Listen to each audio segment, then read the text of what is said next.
Hi there and welcome back. Dan again from Clean Guru. So we hear in our marketing that it's all about trying to identify the very hot pain points that a customer must be feeling, and then to share with them how we can fix that. So we can fix these pain points.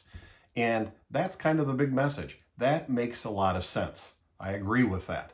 However, it isn't very often enough if they don't trust the message and trust you. Well, what can we do so that they will trust us, so that they'll really accept this idea of how we can fix their pain? Well, here's two quick ideas, things we've talked about before, but a good idea to review.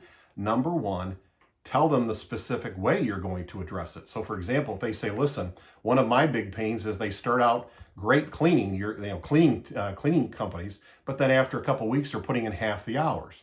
Well, you can show them, here's the process we have of budgeted hours and actual hours. So if it's supposed to be 6, we don't let the hours drop down to 5, 4, 3. We don't let the hours drop. We have a way of checking it so the right amount of hours are always going to be given. So it's kind of proof in terms of the system that you have.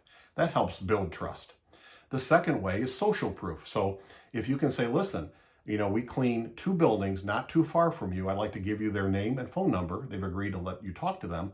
We kind of solve their pain. They're a very happy customer and similar kind of building, and I'd love for you to get a chance to talk to them too. So whether it be social proof or proof through a system, these can increase trust, and then your message about solving their pain points can really resonate with them, and they'll really believe it more, and then hopefully take action. Till next time, remember, you can do this. You really can.